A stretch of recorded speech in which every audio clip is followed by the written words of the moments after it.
राधे राधे, जय श्री कृष्णा दोस्तों। किशोरी क्रिएशन से मैं सपना शर्मा आप सभी का हार्दिक स्वागत करती हूँ आपके अपने चैनल पर। दोस्तों, आज मैं आपके लिए एकादशी पर सुनी जाने वाली 11 माता की कथा लेकर के आई हूँ। एक अलग अलग एकादशियों पर सुनी जाने वाली अलग अलग कथाओं के साथ में अगर आप ये एकादशी की व्रत कथा सुनते हैं, साथ में तुलसी माता की व्रत कथा सुनते हैं, तो आपको अश्वमेध यज्ञ के समान पुण्य फलों की प्राप्ति होती है। तो आइए सुनते हैं 11 माता की ये व्रत कथा। भगवान की जय। दोस्तों, अब आइए श्रवण करते हैं 11 माता की कथा, जो एकादशी वाले दिन हमको अवश्य ही सुननी चाहिए, जिसके सुनने मात्र से मनवांछित फल की प्राप्ति होती है। एक बार की बात है, एक राज्य में एक राजा रहा करता था।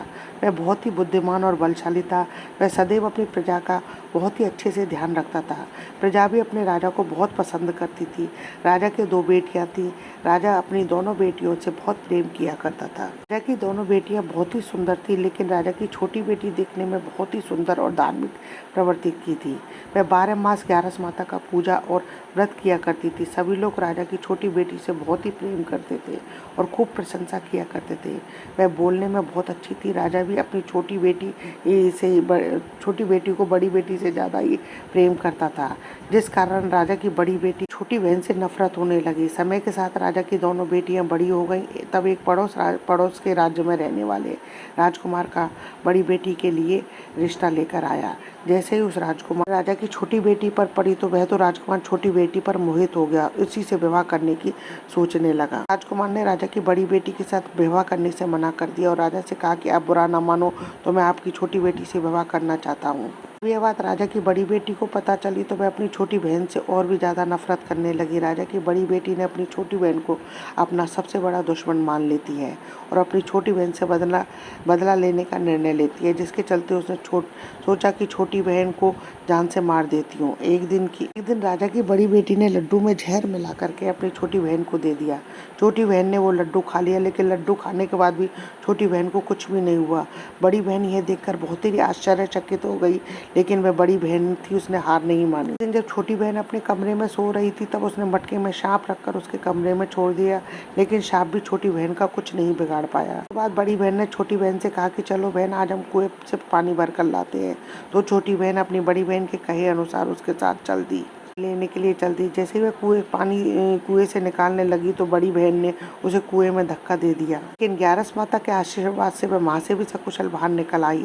यह देखकर उसे बहुत ही आश्चर्य हुआ कि ना जाने मैंने कौन कौन से प्रयास किए हैं, फिर भी इसका कुछ भी नहीं बिगड़ाए। एक दिन सोचते सोचते छोटी बहन के पास जाकर कहा कि बहन, तुमको पता है भगवान सबकी मृत्यु एक निश्चित समय पर लिखते हैं। मेरी मृत्यु कैसे होगी, क्या तुम जानती हो? तब छोटी बहन ने कहा कि मेरी मृत्यु कैसे होगी यह तो मैं नहीं जानती हूँ। हमारी मृत्यु कैसे होगी क्या तुम जानती हो? तब छोटी बहन ने कहा कि हाँ बहन, मेरी मृत्यु कैसे होगी यह तो मैं जानती हूँ। छोटी बहन से यह सुनकर बड़ी बहन को बहुत ही संतुष्टि हुई और सोचने लगी, इस बार मैं इसे जरूर मार दूंगी।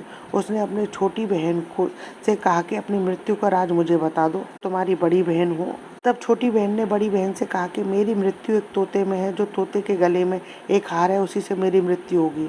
जब कोई व्यक्ति उस तोते को मारकर वह हार अपने गले में पहन लेगा तो मैं मूर्छित हो जाऊंगी, और जैसे ही उस हार को अपने गले से उतार देगा तो मैं वापस जीवित हो जाऊंगी। छोटी बहन की मृत्यु का राज जानकर बड़ी बहन तो बहुत ही खुश हुई और उसने अपनी छोटी बहन को मारने के लिए पालतू तोते को ढूंढना शुरू कर दिया।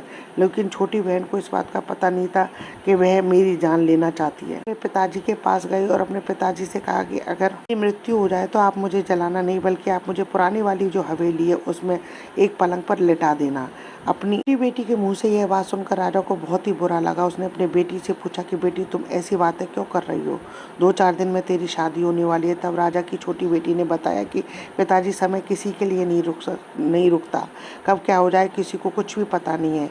फिर राजा ने अपनी छोटी बेटी से कहा कि तुम्हारा ऐसा बोलना मुझे बिल्कुल भी अच्छा नहीं लगता। लेकिन छोटी बेटी ने अपने पिताजी को ऐसा करने पर मजबूर कर दिया और वचन ले लिया कि मरने के बाद जलाना नहीं है।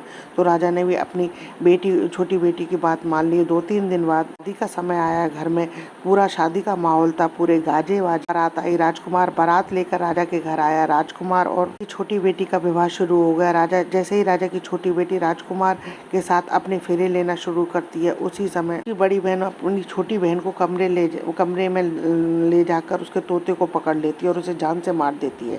तोते के गले में जो हार था उसे अपने गले में धारण कर लेती है। जैसे ही बड़ी बहन ने हार को अपने गले में डाला तो उधर छोटी बहन के 3.5 फेरे ही पूरे हुए थे और वह बेहोश होकर गिर गई।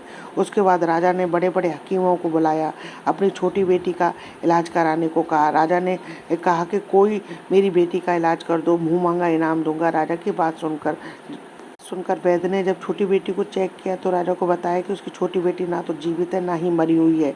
मैं तो मेरे जीवन में ऐसा पहली बार देख रहा हूँ। तो राजा ने वैद्य और हकीम को कह दिया कि ये बात बाहर किसी को मत बताना। अगर तुमने ये बात बाहर किसी को बताई तो हम तुम्हें फांसी की सज़ा देंगे। राजा ने अपनी छोटी बेटी को पुराने महल में ले जाकर एक पलंग पर लिटा दिया। वहाँ पर कुछ सैनिकों को तैनात कर दिया और स्वयं महल पर आ गया। राजा की बड़ी बेटी पिताजी के पास गई और कहने लगी, पिताजी अगर ये शादी संपन्न नहीं हुई तो आपकी इज्जत का क्या होगा? अगर आप कहो तो मैं आपकी इज्जत बचाने के लिए राजकुमार से शादी करने के लिए तैयार हूँ। राजा ने अपनी बड़ी बेटी की मानकर छोटी बेटी के कपड़े बड़ी बेटी को पहना दिए और मंडप में भेज दिया। लेकिन राजकुमार ये जान गया था कि ये राजा की छोटी बेटी नहीं है, तो उसने शादी से मना कर दिया। लेकिन वहाँ पर आए सारे लोगों ने राजकुमार को शादी करने के लिए विवश कर दिया और राजा बड़ी बेटी से शादी कर बड़ी बेटी की शादी उस राजकुमार से करवा देता है। बचे हुए 3.5 फेरे बड़ी बेटी के साथ दिलवा दिए। उसके बाद राजकुमार राजा की बड़ी बेटी को अपने महल में ले गया। राजकुमार राजा की बड़ी बेटी से ना तो बात करता ना ही उसे पसंद करता था। राजकुमार उसके कमरे में जाता था। राजकुमार ने यह फैसला ले लिया था कि राजा की छोटी बेटी को ढूंढ कर ही रहूंगा। वह रात दिन उसे ढूंढता हुआ इधर उधर घूमने लगा। एक दिन राजकुमार अपने सवार होकर राजा के पुराने महल के पास पहुंचा, जहां पर उसने कुछ सैनिकों को देखा। महल के पास पहुंचकर राजकुमार ने महल को ध्यान से देखा। देख करके वह समझ गया कि यह तो मेरे ससुर का पुराना महल है। तब राजकुमार ने सैनिकों से पूछा, तुम लोग यहाँ पर क्या कर रहे हो? और इस महल के अंदर उस पलंग पर आए तो सैनिकों ने बताया कि राजकुमार की छोटी बेटी लेटी है। राजकुमार बहुत ही खुश हुआ और तुरंत उससे मिलने के लिए अंदर चला गया। लेकिन राजकुमार ने अंदर जाकर देखा तो वह बिल्कुल बेहोश थी। राजकुमार उसकी सेवा करने लगा। जैसे ही रात हुई राजा की छोटी बेटी उठकर बैठ गई। यह देखकर राजकुमार बहुत ही खुश हुआ और उससे पूछने लगा कि तुम यहाँ पर क्या कर रही हो? ऐसे बीच फेरों से गायब होकर कहाँ चली गई, क्यों चली गई? तुम मेरे साथ चलो। राजा की छोटी बेटी ने राजकुमार को सारी बात बताया कि मेरी जान एक तोते में बसी थी और यह बात मैंने अपनी बड़ी बहन को बता दी थी। मुझे पता है कि मुझे मारने का प्रयास किया। उसके पास एक हार है जिसको वह सुबह पहन लेती है और रात को उतार कर रख देती है। जब तक हार को पहने रखती है तब तक मैं मूर्छित रहती हूँ और जैसे ही वह हार को उतार कर रख देती है तो मैं जीवित हो जाती हूँ। तब तक वह हार मेरी बड़ी बहन के पास है तब तक हार मैं ऐसे ही जीवित रहूंगी और मूर्छित होती रहूंगी। अगर मेरी बड़ी बहन के पास जो हार है वह मेरे हाथ में आ जाए तो मैं हमेशा के लिए जीवित हो जाऊंगी। राजकुमार की यह बात सुनकर राजा की छोटी बेटी के पास रहने का निर्णय ले लिया और बचे हुए फेरे लेकर अपने विवाह को भी पूरा कर लिया और वहीं पर रहने लगा। ऐसे करते करते काफ़ी समय बीत गया।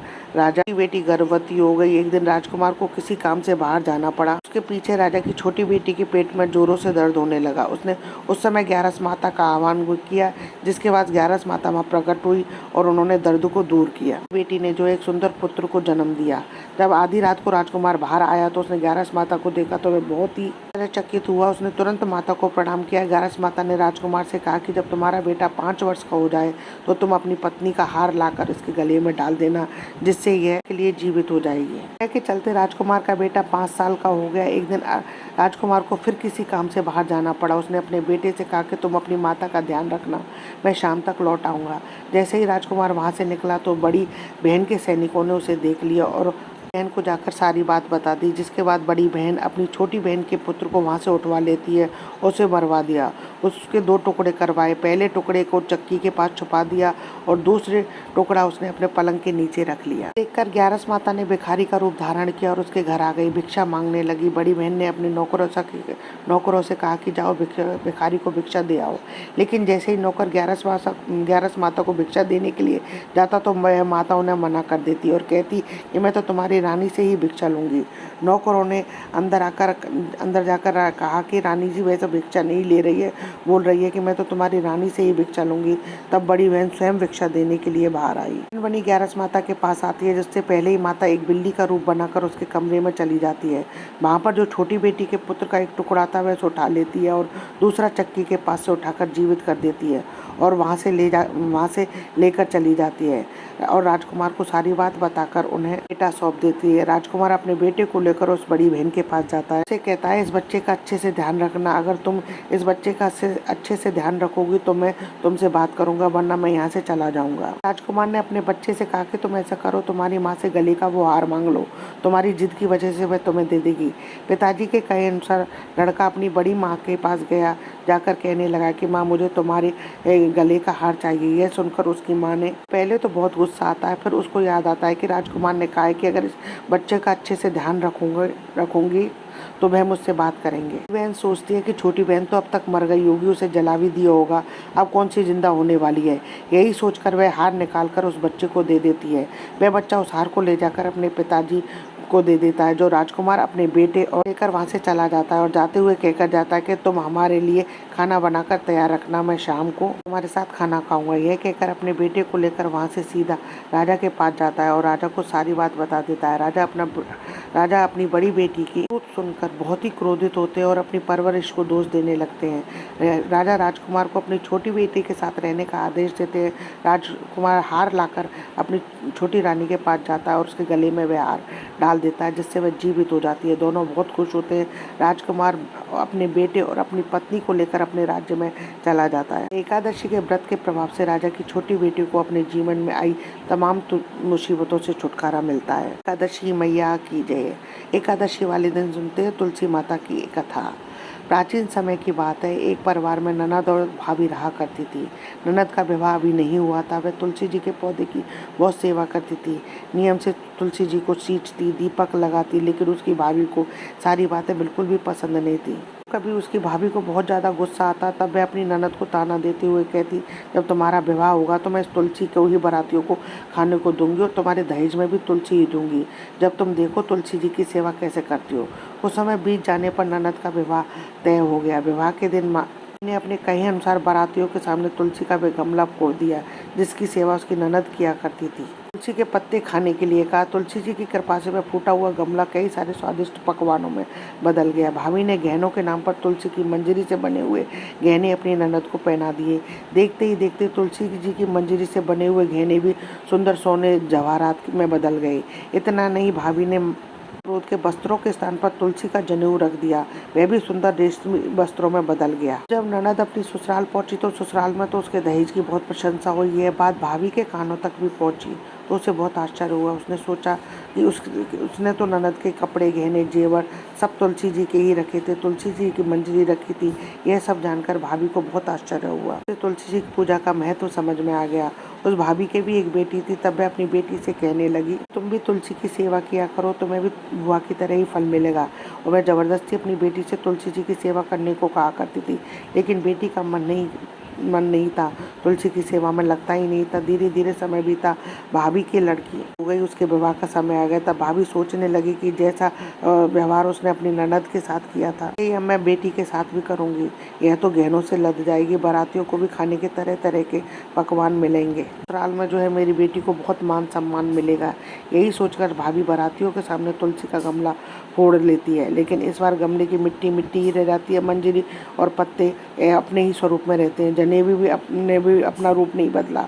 और जब भाभी ने सभी बारातियों को खाने में तुलसी के पत्ते दिए तो वह देखकर सभी लोग और बाराती भाभी की बुराई करने लगे। भाभी ने लालच में आकर अपनी बेटी के दहेज में भी तुलसी के पत्ते और मंजरी आदि रख दी। बेटी अपने ससुराल पहुंची तो वहाँ पर भी उसकी बुराई ही हुई। भाभी गुस्से के मारे कभी भी अपनी ननद को नहीं बुलाती। एक दिन भाई ने सोचा कि मेरी पत्नी तो मेरी बहन को नहीं बुलाती है, क्यों ना मैं ही अपनी बहन से मिलकर आऊँ। यह सोचकर उसने अपनी पत्नी से कहा कि कुछ उपहार अपनी बहन के लिए ले जाने की बात कही तो भाभी ने थैले में ज्वार भरकर कह दिया कि यह लो, कुछ नहीं है, इसे ले जाओ।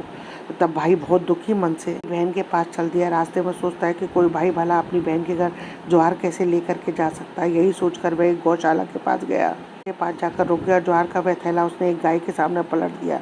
तभी एक ने यह सब देख लिया। ग्वाले ने आकर भाई से कहा, अरे आप गाय के सामने ये हीरे, मोती और सोना क्यों डाल रहे हो? देखो तो घास डालनी होती है। तब भाई ने मुड़कर देखा तो वह हैरान रह गया। भाई ने ग्वाले को सारी बात बताई और धन लेकर खुशी खुशी अपने बहन के घर चल दिया। और भाई बहन एक दूसरे को देखकर बहुत प्रसन्न हो गए। तब बहन ने तुलसी माता से सच्चे मन से प्रार्थना की कि उसकी भाभी को सद्बुद्धि प्राप्त हो जाए। तुलसी माता की कृपा से उनके घर में सुख समृद्धि धन के भंडार भर गए। तब कुछ दिनों के बाद देखते ही देखते भाभी का मन बदल गया और वह अपनी ननद को बहुत मान सम्मान देने लगी। अब वह घर में सच्चे मन से तुलसी जी की सेवा करने लगी। तुलसी जी की कृपा से उनके घर में सुख समृद्धि के भंडार भर गए। उनके घर में अब कलह कलेश नहीं होता और सभी सुख से रहने लगे। बोलिए प्रेम से तुलसी माता की जय, राम भगवान की जय। आपको मेरी 11 माता की तुलसी माता की कथा अच्छी लगे तो प्लीज़ मेरे वीडियो को ज़्यादा से ज़्यादा लाइक और शेयर कीजिए। यदि आपने अभी तक मेरे चैनल को सब्सक्राइब नहीं किया तो उसे सब्सक्राइब करना ना भूलें। पास ही में बेल आइकन को दबाएं ताकि आने वाले हर नई वीडियो का नोटिफिकेशन मिल जाए। हिंदू धर्म रीत रिवाज कथा कहानी जानने के लिए चैनल पर बने रहने के लिए बहुत बहुत धन्यवाद। जय श्री कृष्णा दोस्तों, राधे राधे।